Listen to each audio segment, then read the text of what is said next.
अस्मद्गुरुभ्यो नमः। लक्ष्मीनाथसमारम्भं नाभयामनमध्यमम् अस्मदाचार्यपर्यन्तं वन्दे गुरुपरम्परं। वसुदेवसुतं देवं कंसचाणूरमर्दनं देवकी परमानन्दं कृष्णं वन्दे जगद्गुरुं। रामाय रामभद्राय रामचन्द्राय वेदसे रघुनाथाय नाथाय सीताय पते नमः। नमः कोदण्डहस्ताय सन्धिकृत्सराय च दण्डिताकुलदैत्याय रामाय पन्निवारिणे बुद्धिर्बलं यशोधैर्यं निर्भयत्वरोगतम् अजाड्यं वाकुटस्मरणो भवेत् ప్రియ భగవద్బంధులారా, ఈరోజు మనం శ్రీమద్ రామాయణం బాలకాండలో విశ్వామిత్రుని చరిత్ర అనుసంధానం చేస్తాం. దక్షిణ దిశలో తపోభంగం కావడంతో విశ్వామిత్రుడు పశ్చిమ దిశకు వెళ్ళి పుష్కరం అనే దివ్యక్షేత్రంలో తపస్సు ప్రారంభించాడు. ఆ కాలంలో అయోధ్యను అంబరీషుడు పరిపాలించేవాడు. ఆయన ఒక యజ్ఞం చేయబోగా ఇంద్రుడు యాగాశ్వాన్ని అపహరించాడు. యాగాశ్వం దొరకపోతే దానికి బదులు మరణించడానికి ఇష్టపడి వచ్చే మనిషినైనా విసర్జనం చేసి యజ్ఞం పూర్తి చేయాలని ఋత్వీకులు చెప్పారు. అటువంటి మనిషి కోసం అన్వేషిస్తూ అంబరీషుడు దేశాలు తిరిగాడు. ఆ అన్వేషణలో అతనికి భృగుతుంగ పర్వతం మీద భార్యాపుత్రులతో ఉన్న రుచిక మహర్షి కనిపించాడు. అంబరీషుడు ఆయనకు తన కథంతా చెప్పాడు. ఋషిరాజు హృదయం అర్థమైంది. ఋషికి ఆయన బాగా ఆలోచించి తన పెద్ద కొడుకుని ఇవ్వలేనన్నాడు. ఋషిపత్ని చివరి కొడుకును వదలలేనంది. మధ్యవాడైన సేపుడు అయ్యా, తండ్రి పెద్దవాడిని ఇవ్వనన్నాడు, తల్లి కనిష్ఠుని ఇవ్వనంది. నన్ను ఇవ్వనని నా తల్లిదండ్రులు ఒక్కరు అనలేదు. అంటే యజ్ఞ పశువుగా ఇవ్వాలని మీరు అనుకుంటున్నారు. దయతో నన్ను తీసుకుపోయి యజ్ఞం పూర్తి చేసుకున్నాడు. ఋషిబాలుడు తనంత తానుగా యజ్ఞ పశువుగా వస్తానంటంతో అంబరీషుడు సంతోషించాడు. ఋషికుడికి 1,00,000 రూపాయలు ఇచ్చి సునస్సేపుడిని తీసుకున్నాడు. ఆ ఋషిబాలుడు రథం ఎక్కి అయోధ్యకు బయలుదేరాడు. దారిలో పుష్కర క్షేత్రంలో రథం ఆపి విశ్రాంతి తీసుకున్నాడు. ఆ సమయంలో సునస్సేపుడి దగ్గరలో తన తపస్సు చేసుకుంటున్న తన మేనమామ విశ్వామిత్రుడి వద్దకు పరుగున పోయి ఆయన ఒడిలో పడి తన కథను చెప్పుకొని దుఃఖించాడు. మహామణి, నన్ను తల్లిదండ్రులు వదిలేశారు. ప్రస్తుతం తల్లి లేనివాడిని, తండ్రి లేనివాడిని. ఇక నాకు బంధువులు ఎక్కడా, జ్ఞాతులు ఎక్కడా, పూర్తిగా ఒంటరి వాడిని, నిస్సహాయాన్ని. నీకు ఎలా ధర్మం తోస్తే అలా నన్ను రక్షించు. నన్ను నమ్మి తన యజ్ఞం పూర్తి అవుతుందని ఈ రాజు సంతోషిస్తున్నాడు. ఆయన యజ్ఞం ఆగకూడదు. నాకైతే చనిపోవాలని లేదు. చిరకాలం తపస్సు చేసి స్వర్గం చేరాలని ఉంది. దిక్కులేని నాకు నువ్వే దిక్కు. తండ్రి కుమారుని రక్షించినట్టు నన్ను రక్షించది అది నీ ఒక్కడికే సాధ్యం. విశ్వామిత్రుడు ఆ బాలను అనేక విధాలు ఓదార్చాడు. తర్వాత తన కుమారుని పిలిచాడు. కుమారులారా, తల్లిదండ్రులు పరలోక హితం కోసం పుత్రులు కంటారు. అటువంటి హితం చేకూరే సమయం ఇప్పుడు వచ్చింది. ఈ బాలుడు అతడి తండ్రి అనుమతితో రాజు యజ్ఞ పశువుగా తీసుకెళ్తాను. కానీ ఈ బాలుడు తను రక్షించమని నన్ను వేడుకుంటున్నారు. మీరంతా ధర్మపరాయణులు, పుణ్యకర్మలు చేస్తున్నారు. ఈ బాలుడు బదులు మీరు యజ్ఞ పశువులుగా వెళ్ళి రాజు యజ్ఞం పూర్తి అయ్యేందుకు తోడ్పడి అగ్నిదేవుడికి తృప్తి కలిగించండి.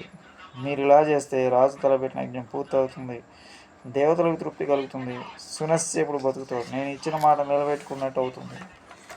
ఆ మాటలు విని అతని కుమారులు హేళన చేశారు. తండ్రి, ఈ లోకంలో ఎవరైనా తన పుత్రులను రక్షించుకునేందుకు ప్రయత్నిస్తారు. నువ్వు కన్న కొడుకుల ప్రాణాలు పణంగా పెట్టి ఇంకొకరి కొడుకు ప్రాణాలు రక్షించే ప్రయత్నం చేస్తున్నావు. నువ్వు చేస్తున్న పని మంచి ఆహారాన్ని వదిలి కుక్క మాంసం తినడంలా ఉంది. నాకు విశ్వామిత్రుడు భరించలేని కోపం వచ్చింది.